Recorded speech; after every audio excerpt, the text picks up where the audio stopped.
Welcome to the Infinite Meme Machine, your source for shit opinions. Hot takes. Yeah, that's the line. I am Joe, and joining me is Matt or Jan Jinkle. No, I'm not. Don't you lie to them.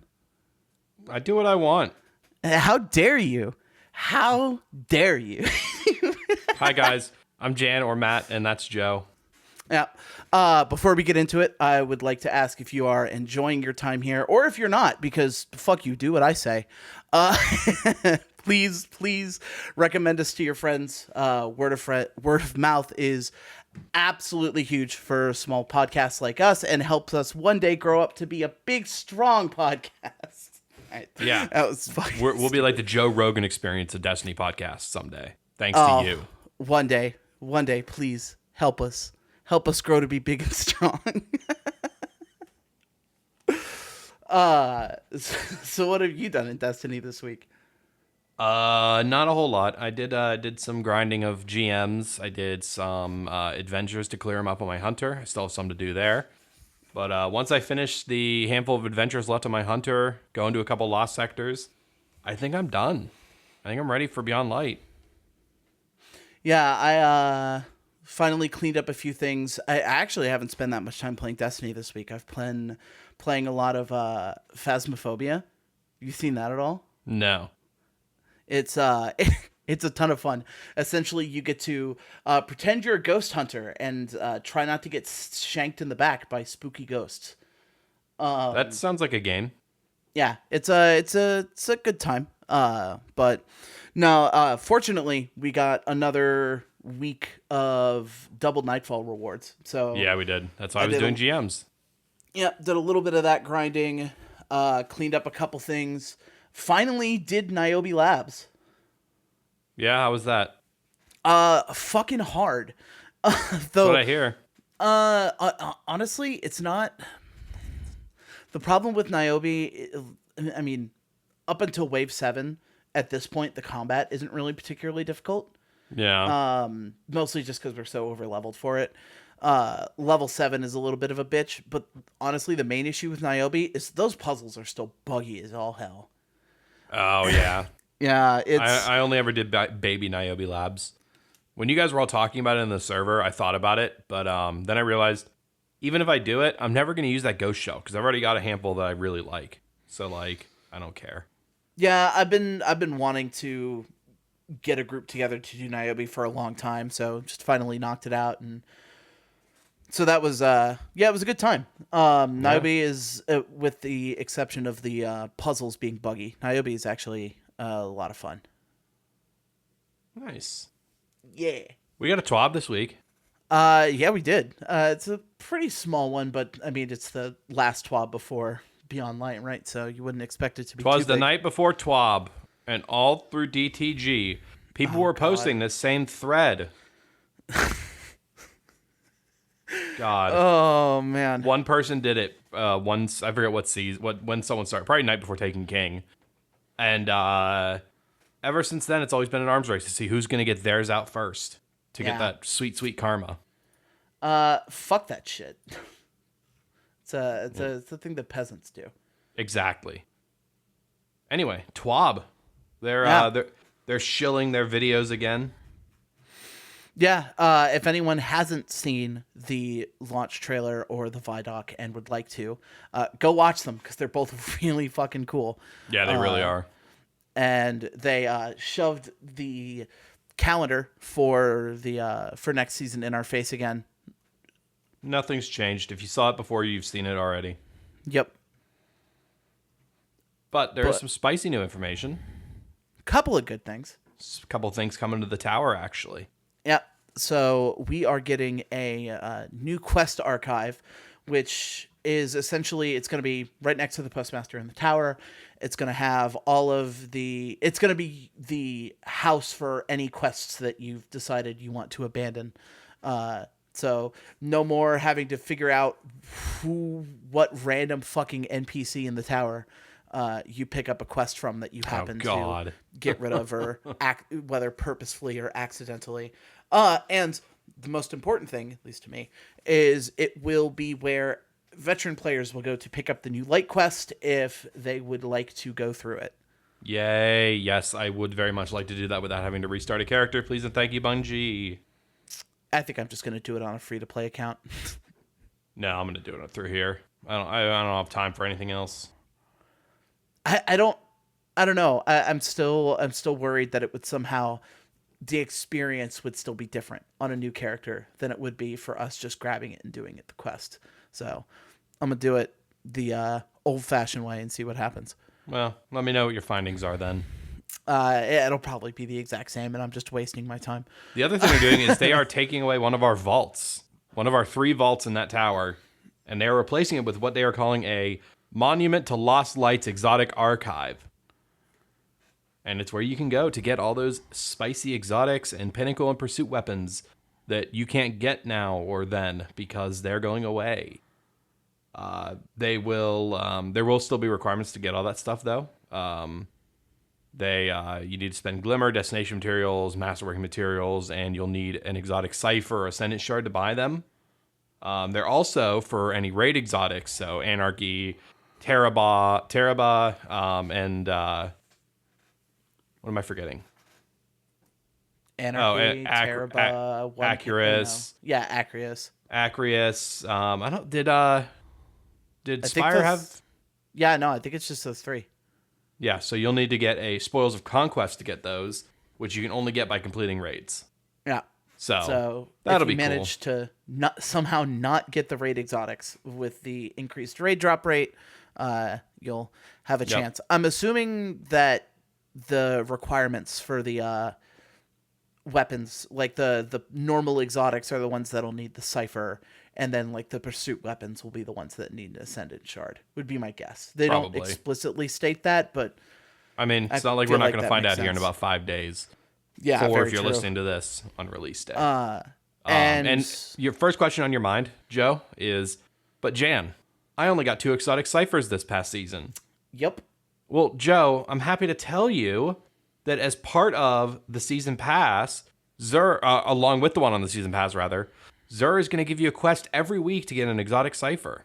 Oh, boy. And I just realized what's exciting about this is you get absolute Chad players like you and I who already have everything. That means that you essentially can get 2 free random exotics from Zur each week. Well, 1, and then 1 additional one. That's 2, yes. Yeah, but the additional one is only once for the whole season. Huh? You only get the cipher from the season pass once. Yes.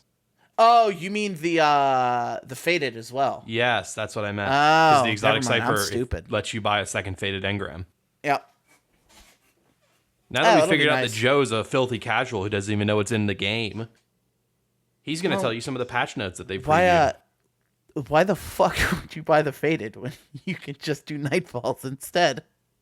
Because 97 exotic or legendary shards are worthless to me, and holding down right mouse button or left mouse button for 5 seconds is a lot quicker than a GM or a master Nightfall.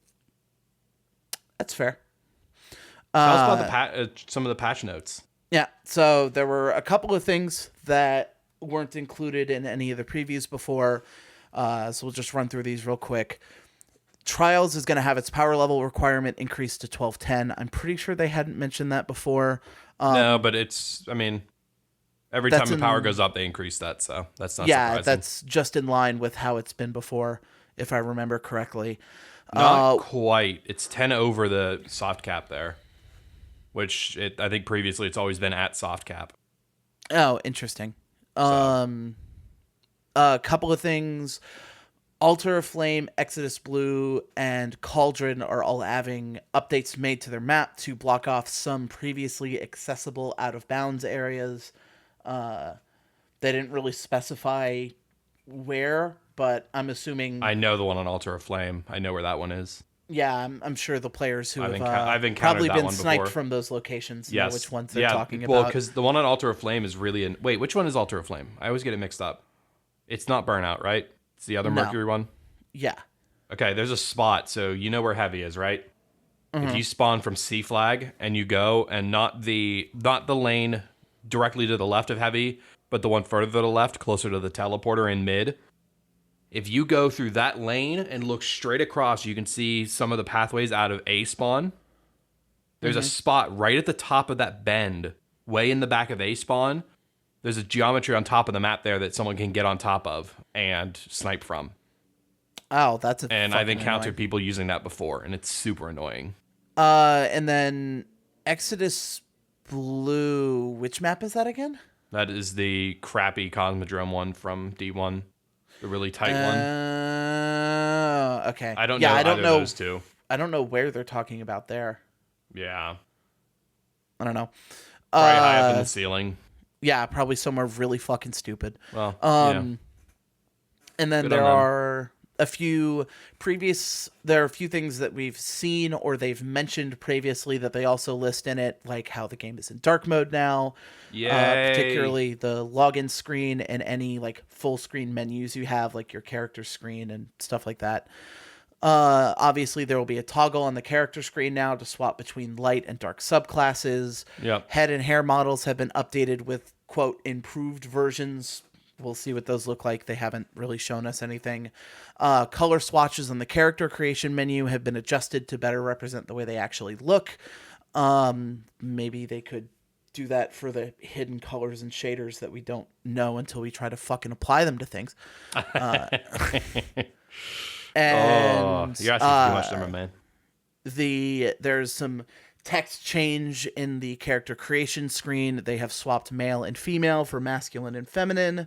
A couple of bug fixes. They've fixed a bug that prevented online friends from showing up in the roster on Stadia for players with more than 100 friends. Which There are more than 100 people using Stadia. yeah, apparently. I'm joking. I use Stadia. I like it. Don't knock until you try it. Destiny Stadia sucks though, so that would be the only game I'd use Stadia for. Counterpoint. You're an idiot. I rest my case. I'm sorry. Keyboard and mouse to controller conversion sucks donkey balls. And that's your It problem. makes Is you're not Stadia just feel you're like not ass. you're not just using a controller in it. Oh, well, controllers are for losers. Okay, Destiny 1 player. You play Destiny 1 with me. So, Yeah, but that's different. You can't play Destiny 1 with mouse and keyboard. speaking of which, totally unrelated to this, had a really successful stream with these guys playing D1 raids. Next time you see me go online playing Destiny 1, be sure to jump in because we're probably going to be doing some King's Fall and Wrath maybe in the near future. I am so fucking excited. Yeah, me too. I love those raids. Let's see. We got to get Thunder leveled though. Oh, yeah. Yeah, everyone needs to make sure they're leveled. It's easy for me since I'm just using my old character, but Yeah, you I guys could do gotta- that, but I don't want to. I want to use my story. Anyway. They also fixed a bug that occasionally prevented players from earning progress on bounties when joining an activity in progress. Finally. Which apparently was the cause for players sometimes having artifact power in Iron Banner. Weird. I wonder if that also is partially... Have you ever noticed that sometimes when you pop a boon in Crucible or a strike, it doesn't apply at the end? No. I've seen it, and I wonder if it's similar. Wait, this is just another one of those situations that shows that coding is weird, and sometimes random bullshit is tied to something completely unrelated, and you just So a few sandbox changes too that they forgot to mention when they gave the sandbox preview. Yeah, They're reducing the muzzle flash intensity on Traveler's Chosen, which I didn't realize that was a problem. I didn't either. Like, it never bugged me. I Point of the just haven't used Stag the is gun. getting its max power level increased to 1310, which is cool. I guess. Who uses Point of the often Stag though? A frequently requested thing, so that's nice. Yeah. Oh yeah. Every thread on DTG every day I see a new one. Why can't Point of the Stag get up to light 310? I Just paid don't for use it, but Point of the Bungie, Stag. why? Divinity fixed a bug that prevented some weapons from dealing precision damage to the Divinity cage. Yeah. For example, Ariana's Vow, which again I didn't know that was an issue. Yeah, same. Who's using Ariana's Vow to DPS through a Divinity?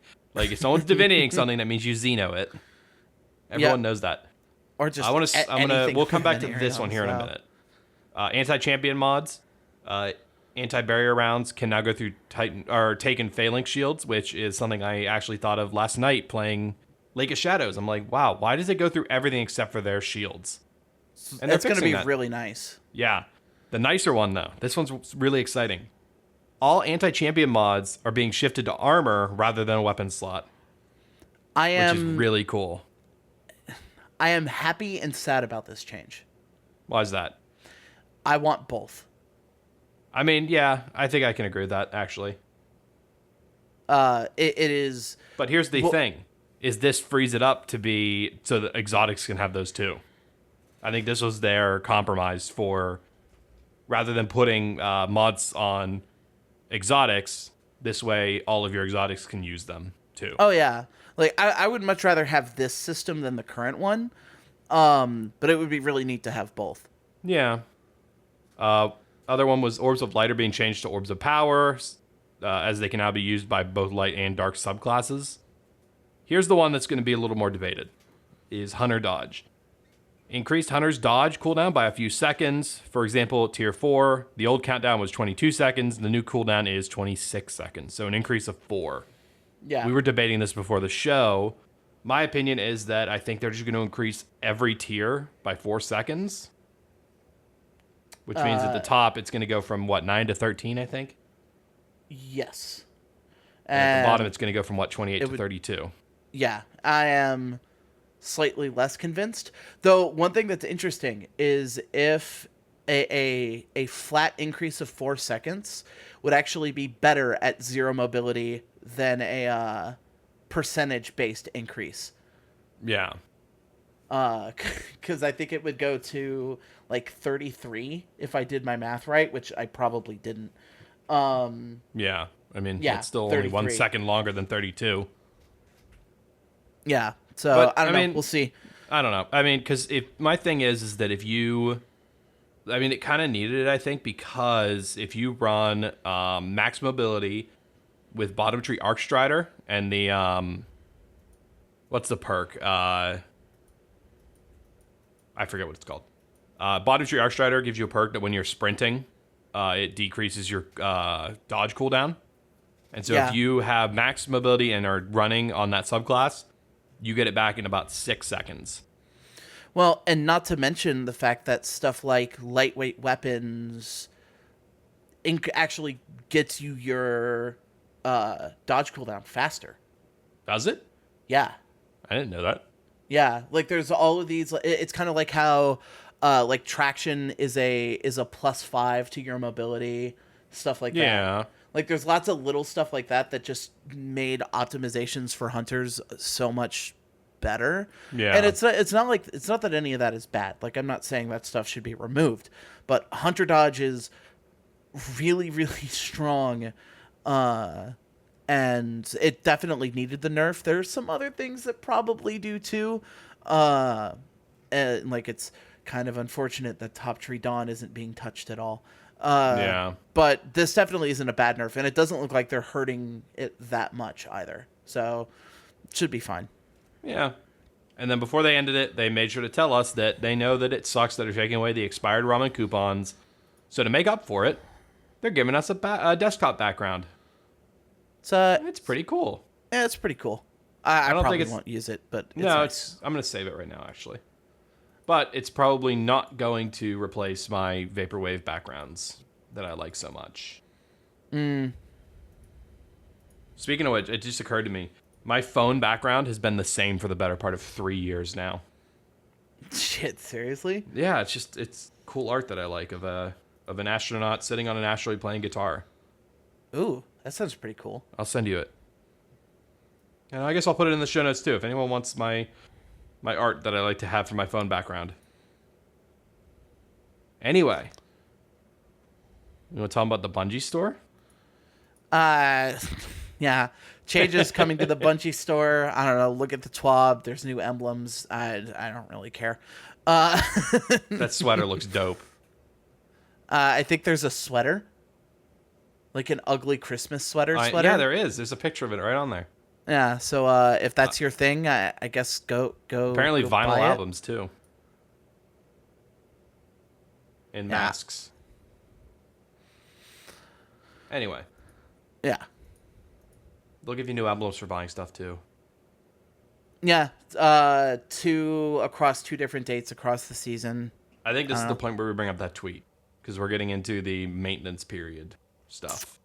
Yeah. So the one other interesting thing, it's not a part of the TWAB, but Luke Smith tweeted earlier today confirming that there is an end of season event coming. How exactly did he put it?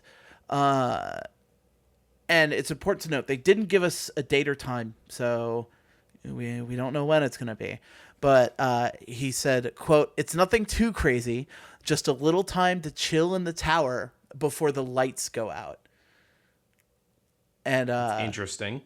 yeah, really interesting wording. What do you mean by that, Lucas? And lights is very noticeably capitalized. So Yeah. I don't know. That there is I'm a scared. rumor as to when this might be happening, which is something we can get into here. But yeah, we have. I don't know. We'll see what it is. The rest of the TWAB is mostly just maintenance and preload stuff. We won't get into it too much because it's just a lot of. You can read the TWAB if you're too worried about it. Yeah. But the thing that's interesting is, so before the game goes offline, so there's this, so like at one point on November 9th, some background maintenance starts. And then at 4 p.m. PST, so 7 Eastern, players are going to be booted from whatever activity they're in and will have to install a small update. Why? That's interesting. An update before the update. Yeah, an update before the game goes offline. I'm shook. Yeah, so people are thinking that maybe it will happen at some point between 7 p.m. Eastern and 10 p.m. Eastern when the game goes offline, which it will. So at 6:50 p.m. Pacific, sign on will be disabled. The game will go offline at 7, as we've been told before. And at 9 a.m. Pacific on November 10th, update 3.0.0.1 will be live, and everyone can try and probably fail for a while, at least, to log in. Yep. A couple of notes about preloading. PlayStation preload goes live on November 8th at 8 p.m. PST. Some PS Plus users are going to have access to that a day earlier to spread out server load. And there's a very important note here where Bungie recommends that you do not delete the game before you do that download. I don't know why. To be honest, I don't particularly care. Just don't do it. I mean, it'll just. I don't know. Actually, it's worded weird. Do not to delete, because that you could either read that as they ask not to delete it so that it does speed up the pre-download process, or they could be saying that not to delete it because you think it'll speed it up. Yeah, I don't really know which way that's meant to be read. But yeah. Either way, I know it PlayStation sucks players don't delete it. Yeah, I know it sucks for PS4 players because I sent you that picture, and I'm going to put a link in the show notes so that people can have it too. yeah, they have a rough time because they need additional space to install the game. Like I know for Xbox users, you don't need additional storage space to install. For PS4, you do. So I don't know. And PC. Yeah, and PC, but generally that's not really a problem for PC users. No. That's just I'm sure it is an annoyance for some people. But I mean, let's face it. Unlike console players who are unfortunately stuck with the hard drive their console came with, PC users don't. Well, really have no. that problem. Here's the thing, though. Here's why those sizes are different. Is because at least for PlayStation 5, the preload is happening before it's going offline for maintenance. So you can still play it. So what they're doing is they're installing it as a separate game alongside it. And then once the maintenance it's only starts... for PS4, though, not for PS5. PS5 and Xbox don't have that problem. I wonder why that is, then. Maybe, yeah, I don't know. Yeah, I think the idea is that, like, for PC and apparently PlayStation 4, both versions are going to be installed at the same time for a little while. Yeah, though with PC, it's weird because Xbox and PC preload goes live shortly after 7 p.m. PST on the 9th when the game goes offline. So, yeah, I don't know. There's probably some computer reason why. I don't fucking know. I have enough storage space. I don't really care. I think with a lot of these preload things, don't you usually have to download a very small thing at release time too? Yeah, sometimes. Although I guess it wouldn't matter as much for Destiny since you can't access the servers anyway. Yeah. Oh yeah. I imagine it's not really going to be so just, too much of a problem. Here's what you got to do. On that day, once they kick you out of the game, just leave your console on. Yep. Overnight and just let it install. Especially those of you with bad connections. Yeah. They do specify that if you have auto update enabled on whatever your platform of choice is, you should be fine. Everything should update. Just don't worry about it. Yep. And if you are concerned about the exact storage requirements, both for the install after it's completed and the storage space you need for installation, if you're on PS4 or PC, there is a table in the show notes, or just go look at the TWAB. There's a table there too. Yep. I don't feel like reading lots of numbers right now because it's boring and stupid. Yep. Between 65 and 70 gigs. Yeah. So go look at it if you're PC concerned. D2 size 69 gigs. Nice. Fuck, yet another sign that PC is the superior platform. Fuck, you're right. And then finally, pretty much finally in the TWAB, get a reminder that stuff's going away. Go check out the TWAB. They have links to the items being deprecated at the start of year 4 and items being removed at the end of seasons of arrivals. They overlap a little bit, but the arrivals list is exactly what you'd expect. All the stuff from the season. Make sure to claim all your umbrals before you log out for the final time. Yep. All the stuff we've known about for a while. Yep. And also another reminder about the titles is that these titles are not going to be acquirable. So make sure if you have them, you equip them. Shadow, Reckoner, Blacksmith, Wayfarer, Chronicler, Undying, Savior, Almighty, Forerunner, and MMXX. Those are all going to be unacquirable. So if you haven't acquired them yet, you're probably out of luck. If not, some of them you got to hustle, my man. A lot of people in our clan hustled. They got Blacksmith and Reckoner. I think one person got Reckoner. Yeah, someone got Blacksmith and Reckoner within 24 hours of one another. Jeez. Yeah. I mean, good for them. And then also a handful of Bungie rewards are going to be unavailable. But if you haven't got them yet, you probably don't care like me. I would have liked to get the raid ring, but like it's expensive, and I don't know where I'd put it. So. Yeah, like I wouldn't wear it. I don't have anywhere to display it. No reason to get it. Yep. There's a movie of the week where someone got back-to-back 7th columns. I guess that's cool. And they're also introducing an art movie of the week type thing. Yeah. But yeah. If, that stuff's cool. Go look at it. That's about it for the TWAB. Yeah. So as it is the last week before the new content release, this is the last time you're hearing us before we've been playing Beyond Light, and I'll tell you now, I already know it's going to be a struggle to tear ourselves away from Beyond Light for an hour or so to do this next week, but we're going to do it for you. God, episode, man, probably. Yeah. Maybe we'll have a guest on next week. We'll see what happens. Yeah, so someone who can carry the podcast, so that way we can play Beyond Light in the background while they talk. Exactly. Oh, maybe we'll do a live recording of the podcast. Have a video format. I've thought about about the idea of doing the podcast one week where it's just both of us logged into the game, sitting down somewhere in the tower talking to one another while everything else goes on around us. That would be fun. Yeah. It'd be more fun in D1 where we could sit in the lounge, but you know. Yeah, but no one would ever go down Did there. you? Okay, wait. Did you ever notice that the lounge in there is a ship? Oh, yeah. It's got And like there, the loading dock that goes up to it. yeah, and then it's an open ceiling leading. Like you're in the hangar, which means that that area must have been got in the Red War because we walked through that part of the hangar where that sits, Yeah. and It's that's all where gone. it sits exactly where the spider tank does in 0 Hour. Which if you Shout haven't played out it to yet, the you got a couple days to do it. do you think the jukebox was in the ship before it was placed there or added after? I like to think it was there to begin with. Yeah. Although but what that looks like more to me. It looks like more of like the futuristic version of like a tractor trailer,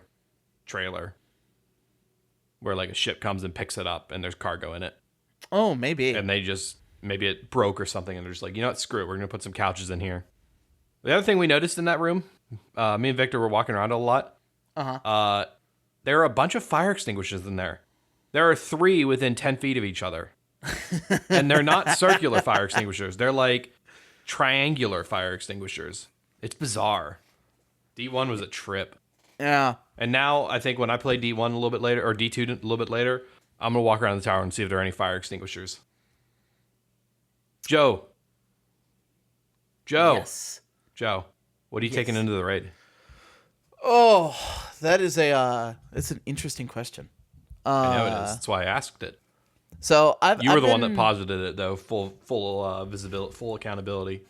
I've been fucking with my loadout a lot over the weeks leading up to Beyond Light. I think I mostly have it narrowed down. Yeah. Though I know for sure I've got this truth teller that I really like. That's got demolitionist and concussion grenades on it. And that thing fucks. I have one. I have 2 with blinding grenades, and I think they're one's feeding frenzy multi-kill clip, and the other one is grave robber multi-kill clip. Yeah, mine it's concussion, grave robber, demolitionist. I personally, between the two, I'd rather have concussion to my grave robber multi-kill is a choice between blinding or concussion. Yeah. Blinding is nice because the radius is bigger, but the stun doesn't last as long. Like, concussion is really good for just, like, you hit a boy and he's just fucking... Well, no, they're the same. They're both negative 48 blast radius. Yeah, but in practice, you mean the effect itself? Yeah, the effect itself, and using it, blinding seems to hit from further. Well, I mean, I think for less duration. So, I think we're getting in here. We're going to tell you a little bit about getting ready for the raid and stuff like that, and apparently, loadouts are a good place to start, and the best place to start on loadouts is exotics. Tell you right now, you want your Izanagi's burden leveled. What other primaries do you really want? I'm gonna have a chaperone ready to go. I have a good feeling about that gun. In the kinetic slot, I would say the 2 exotics you probably want to have are Shap and Izanagi. Yep. The thing with chaperone is chaperone does less damage. Like, there's a legendary option for chaperone that will do less damage unless Roadborne is active. Because one of the things that's really interesting about chaperone is with Roadborne, it's like one of the 3 highest burst DPS weapons in the game. Oh yeah, chaperone's filthy. I love it. Yeah, it's, or maybe not 3, it might be top 5, but like chaperone with Roadborne like fucks in a way that pretty much almost no other gun does. Yeah. And like, it's really easy to pop a red bar, get Roadborne, and then bully the fuck out of a major. Yeah. And since it's a slug shotgun, it can hit from way further than whatever shotgun you were intending on using. Which, in a situation where everything hurts really bad, matters, obviously. Yeah. Everyone should be ready to be the divinity bitch for their team if they can't keep their damage up. I mean, and then from that point, it's preference. Like, Risk Runner is always a solid choice, especially if it's a Fallen raid. It's probably going to be arc damage going around in there. Yeah. Or even if it's an Exo raid, like some people think. Like, And arc I could definitely see being a big part of that. Yeah, maybe like having Risk Runner around isn't a bad idea. I mean, the problem right now is most exotic primaries essentially, like, you're kind of soft throwing by using if there is a boss that you have to shoot in an encounter, Yeah. exotic primaries Actually, are essentially off another the table. kinetic you should keep your eye on is going to be Wither Horde. Yeah. Oh, yeah, you're right. I totally Yep. forgot about that. And Yeah, then and Witherhoard is great option. yeah, so actually we could tier like so absolutely positively have one of these have these ready for rating is Izanagi's and Wither Horde in the kinetic slot. Divinity and energy. Divinity and energy, and then power weapons. There's a lot there. Whisper, Tractor, Acreus, Wardcliff, Anarchy, 1K. Xeno, 1K. Like any combination of all the like any of those heavies are gonna be good to have. And Honestly, I wouldn't include Wardcliff on that list. Yeah, probably not. But yeah, I mean, like in terms of boss damage, the three best so the four best weapons in the game for single target damage are if you're doing damage from far away, and this is just exotics because swords change this dynamic. Yeah. If we're just talking about exotics, it's 1K. Well, actually, in order, it's Xenophage specifically for hunters and titans, warlocks. Use 1K or Whisper, then Whisper, and then 1K. Yeah. Here's my problem with Acreus. Most likely, if you can use Acreus to kill something, you can use a sword to kill it too. That's fair. And swords do better DPS. Okay, so then let's give that's the final list then. For kinetics, Izanagi's and Wither Horde, energy, divinity, power weapon, your choice of 1K, Anarchy, and Xeno. And you should have all of them. Yes, you should have all of them, or at least be ready to infuse one of them up if you need to. Yeah. But with the amount of time we have, you should definitely be able to have all of them being raid ready. That is to say, all of them being at or above 1230. Yeah, no, I think for me, like on top of like I think I'm gonna be going in with like Cold Denial and Truth Teller as my main two legendary weapons. Yeah. But yeah, I mean Wither Horde, Izanagi, Chaperone. I mean, I already Divinity. know what I'm planning to bring in there the minute we fly in. Honestly, maybe Trinity Ghoul. I mean, that's there with Risk Runner. It's like, if you like it, go for it. Well, especially in smaller encounters where you're not doing big boy boss DPS. Well, so think about it. So, like, let's say, so obviously, you know,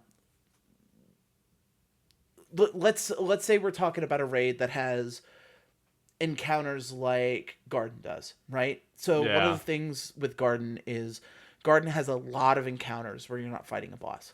Yeah. So for the first for the first encounter in Garden, running something like Trinity Ghoul would make sense. Yeah. Because but here's the problem though, is those encounters still have a bunch of yellow bars and stuff like that on a day one raid at 20 light under, if we hit that, you're still probably gonna need a heavy to get through some of those guys, which is why I like Anarchy for it, is that two shots from that is usually that 2 shots from that will take care of one of those guys and free you up to go do something else. Yeah, that's true. Like Anarchy is just such an amazingly versatile gun. Yes, it really is. For me, I know absolutely for certain I'm going in with my perfect paradox with slide shot 1-2 punch, which just screws, and then my subsistence demolitionist gnawing hunger for infinite grenades. And if grenades aren't what I need, I can switch to swashbuckler. Yeah, I'll probably have my gnawing sitting around. Yeah. But for me, if I'm picking a weapon type to be my primary for a day one, it's going to be a pulse rifle. The combination choice. of total damage and range being the big thing, especially with something like an aggressive or high impact, where it does still have that beefy range that all pulses used to have. You can sit a little bit further back than you can with like a gnawing hunger, and still be pretty safe. But I mean, but their encounter. What comes to mind for me is that what helped me a lot in the Crown on day one. yeah, Was Crown's an interesting SMG. one. I used an SMG for my day one there. Yeah, I for Crown, I actually ended up using a year one Antiope. Yep. I was using Just a Hard Truth. It was my best option. I still have it in my vault, actually. It was, I ground a lot to get the maximum range one. It's a Model 6 loop sight, which is the longest zoom sight available on that. Light mag for a little more range and a quicker reload. Zen Moment kill clip. And it really did well in that encounter. Yeah. Especially the final two encounters. And then backup stuff I'm going to have. So I know I'm not supposed to like this archetype. I have a Steel Feather Repeater, which is a 720 auto rifle that I adore. It's a Feeding Frenzy multi-kill clip one. I'm going to have that in my back pocket. I'm going to have a good snapshot triple tap long shadow in my back pocket. Probably an SMG in my back pocket. I'm probably going to have a True Prophecy in my back pocket. For energies, I'm going to have an Ikelos SMG with Threat Detector, Demolitionist, or Vorpal. I have a first in, last out with Slide Shot, Opening Shot, or Vorpal. Maybe a Fusion Rifle to mix it up. And then I'll have Falling Guillotine and then all the exotic heavies. Not an Ikelos sniper. Oh, I'm sorry. Yeah, I have one of those. Yeah, I would be surprised if you didn't have one of those in there. Yep, my fourth times high impact or boxed breathing. I have the 5 out of 5 God roll on that one. Yeah, it would be really well. I mean, I guess like a day one raid is one of those situations where box breathing could potentially be useful. Obviously not for DPS, but for like again, like Crown. So one of the things that was interesting about Crown is you had those knights spawning on that specific cadence, right? Yep. And you needed to insta-gib them. Yep. And I know, like, the way most of us did it in our day one was we were using Loaded Question. Yeah, Loaded Question was so good in that raid. Yeah, dude, I'm going to miss Loaded Question. I am too. Like, yeah, that was my Luddite. It was Hard Truth, Loaded Question.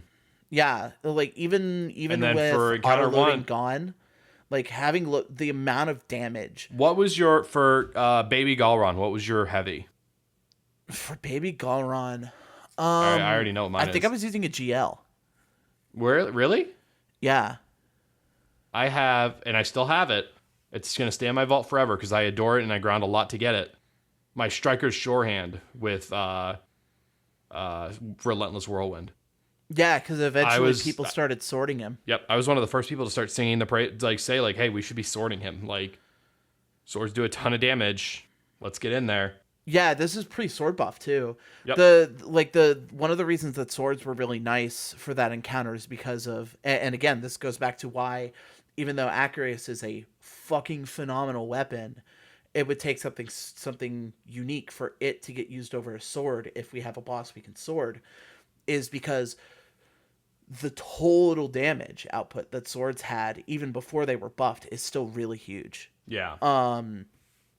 So yeah, and let's see. So for me, I'm gonna have a Cold Denial with Feeding Frenzy multi-kill clip. I'll have my Wither Horde, like all the exotics we already discussed. Hey, I have a Feeding Frenzy multi-kill clip. I have a Cold Denial with Feeding Frenzy multi-kill clip. Yep. I'll have one with Swash too that I can swap in just in case because I really like Swashbuckler. I'll have a False Promises that I'll have kicking around. I might go with the Steel Feather too. I love Steel Feather. It just feels there's something about it. It just feels so good. So there's one thing that's really interesting is, so with the changes that were made to 600s, 720 RPM autos are now the highest damage output autos. Oh, are they? Yes. Yeah, let's go. I love the It is by a 720s. very small margin. And there's an argument that the additional range that 600s get would be is enough to like overcome the advantage you get. Yeah. Because the way I look at it still is, why would I use a 720 auto when I can just use an SMG instead? But the problem is, we don't have a good SMG in the kinetic slot that you can use for day Escape one. velocity? Escape velocity is sunset, yeah? Nope. Not the new one. Season the Worthy. Oh, you're right. Here's the fun thing I have on mine. I have one. I managed to get osmosis on it. That'll be That's not interesting to bad, see. actually. Yeah. See a stasis escape velocity. But yes, Steel Feather's really good. I might have one around just in case. Though, actually, instead of Steel Feather, Breachlight. I never got into it. So I have one that I like with Vorpal or Quick Draw and Demolitionist. I might have it. I mean, my goal is going to be able to be at a high enough light that I can infuse, that I can have a bunch of blues on standby to infuse if I need to. Yeah, same. So I have two really good Breachlights. Both of them have the option of Demolitionist. They have Demolitionist, and they can have either, and then they can have multi-kill clip on top of that. So you get both of those, which having Demolitionist and a damage perk on a weapon simultaneously is fucking amazing. Yeah. Demolitionist is an incredibly slept on perk by a lot of people. That's my gnawing hunger. I actually switched up my god roll on it. Yeah. To a subsistence demolitionist one up from, I think I had a multi-kill clip one. Yeah. Demolitionist is disgusting. The thing that felt crappy on that was my previous gnawing hunger had like 5k kills on it. I got this gnawing hunger like 3 weeks ago, bit the bullet and just dismantled the original one, made this one my god roll, and I already have 4,000 kills on it. Oh my god. But yeah, so Demolitionist is definitely something to look into. Yeah. Going into day one. I think your heavies are going to be the same as mine. Oh yeah. I have a Perfect Paradox. Mine's with Trench, not with 1-2. I have one with Trench as well, but I found 1-2 to be more consistent for major damage, I think. Yeah, I have a Hawthorns with Grave Robber 1-2 that I have lying around that I could use. I have a full auto 1-2 Hawthorns that I'm sitting on. I haven't tried it too much yet. Yeah, I don't like the full auto in 1-2 because they kind of defeats the purpose a little bit. No, full auto gives you just that slight boost to hit rate of fire. Right, but you're not. But you're not sometimes. Gonna be. If you're not punching. Yeah, just having that in your pocket to be able to do that. I've been saying that a lot. That's true. Quick, we're running out of time here, but I want to touch on armor real quick. Hunter, you're going to be bringing in the mainstays, Celestial and Orpheus. Yeah, you're gonna have those. Warlock, you're gonna have Ludifactions, Phoenix Protocol. On Hunters, what is it? The dodgy Healy helmet. Wormhusk. Yeah, not bad. You could see I never fucking played. The problem with Wormhusk, and I was seeing it last night in GMs, is that when you're under leveled on things, it the healing doesn't come quick enough. Like by the time you're hurt enough that you would use Wormhusk, any incoming damage is gonna shred through that healing already. That's very true. So I think your two bets, and again, have stuff on standby that you're ready to infuse up. Your standbys or your exotics are going to be Celestial and Orpheus because those are the two hunter classes you're going to run. Yeah, one for of sure. the two. And same thing for Warlock. The old mainstays: Lunafaction, Phoenix Protocol. I don't think there's any others that you would really use there. I think there's an argument for Starfire. Explain. More healing nades. Okay. Having having an additional healing nade charge can sometimes be really important because especially on team, like especially if a team has less than one warlock, has less than two warlocks on it. Yeah, Having multiple healing nades can be really, really huge. I can see that. For But Titan, those are really the only three. for Titan, definitely Saint 14 right at the top of the list. Yeah, Saint 14, I don't think, unless the stasis subclasses end up being really, really good, Titans are going to be locked to top tree Sentinel. Yeah. For sure. And then for everything around that, have Lion Ramparts. Just a great Titan Oh, exotic to have on just in case you get a funky platforming section, you. Yep. which would be also stompies for hunters. For any of your Potential platforming needs. mishaps. Yep. Yeah, so I think we wanted to quit, so we'll just quickly run through this. We also had some rough power leveling stuff. You wrote most of this, so go for it, Joe. Yeah. So, for anyone who hasn't really power leveled super hard before, this is just kind of a quick and dirty guide. For anyone that's done it in previous seasons, as far as we know, nothing's changing significant. Like, most of you really already know what you're doing. Nothing's changing significantly enough that we really need to look out for anything special. Yeah. A couple of general rules specifically for this go round is on week 1, you're going to want to run your characters from main to third. So whatever character you want to do in the raid, you're going to do that first, then your second, then your third. And then in week 2, you're going to flip that. You want to be doing your main last when you get to the final week. And just another general rule is you want to go for larger power level increases when your gear is about the same level, like within 1 or 2 points. And when it's not, you want to go with small ones, or even try to balance everything out by not getting powerful rewards at all, but getting stuff that's on level, which we can touch on a little bit later. For anyone who doesn't know what the breakdown is for the different tiers of powerful drops, tier 1s are +3, tier 2s are +4, tier 3s are +5. Pinnacles are +6 until you hit hard cap.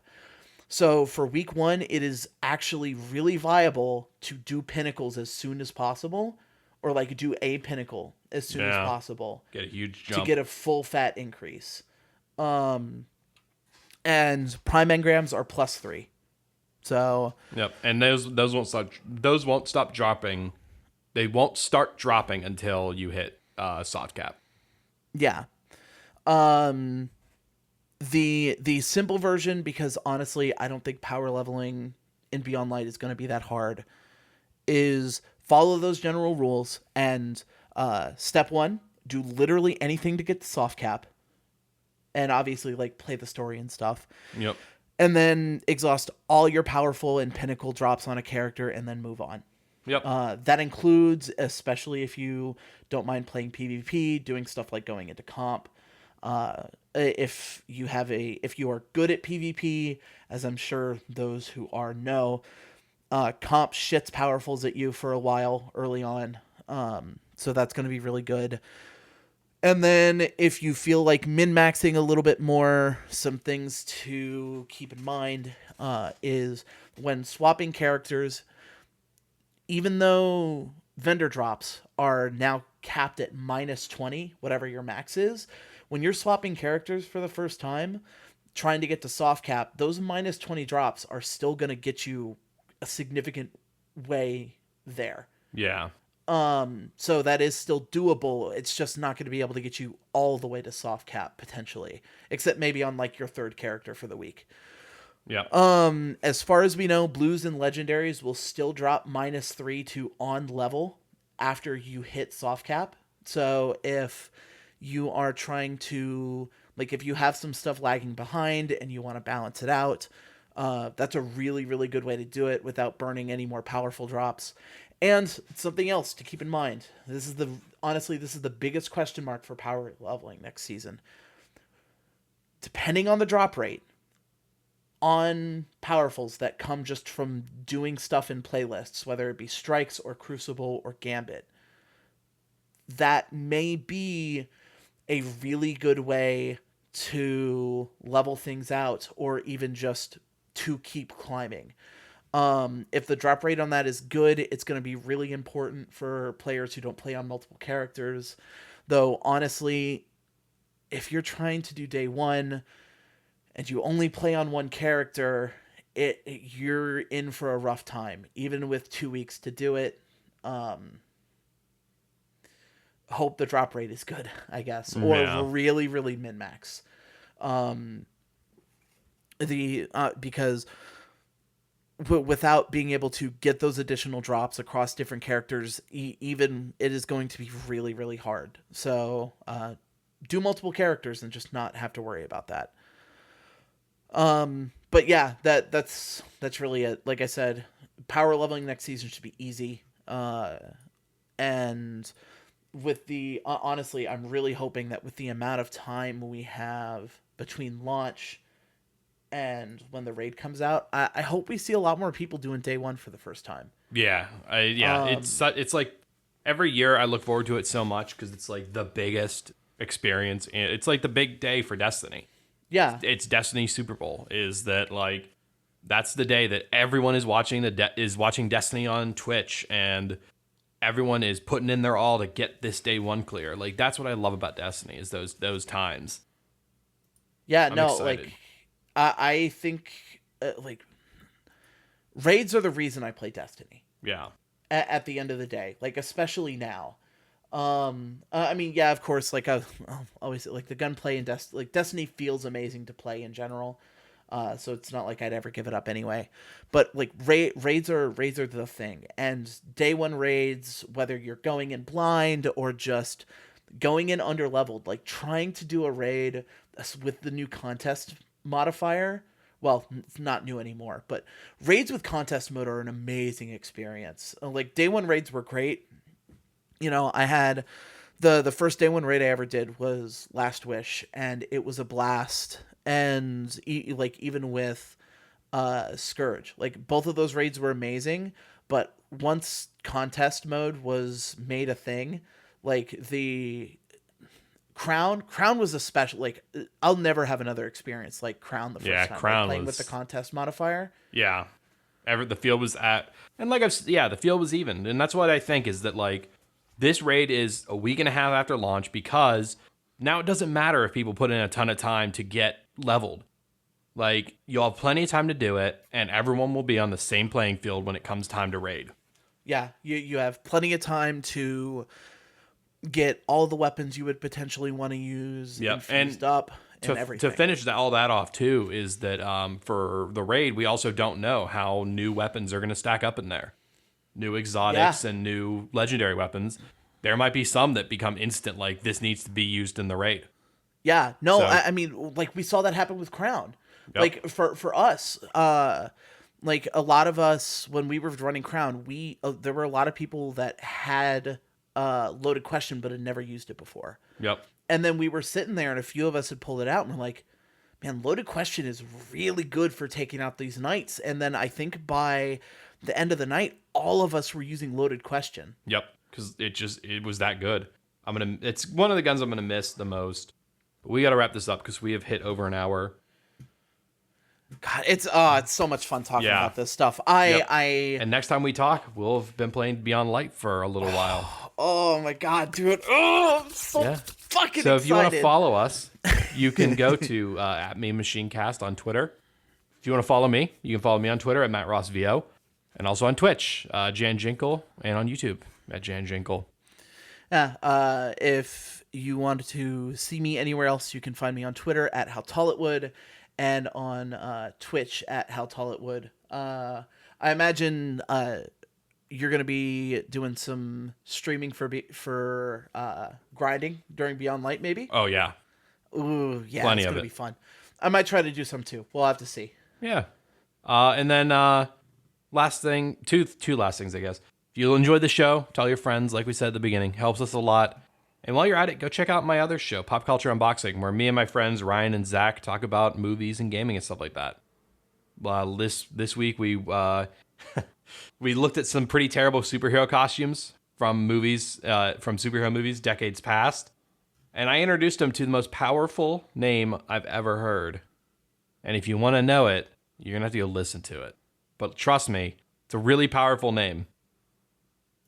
Joe knows it, and he knows how powerful it is. Tell them, Joe. No, they're just gonna have to find out. No, I mean, tell them how powerful it is. The most powerful. It is. Thank you guys for listening. Say bye, Joe. Bye, Joe.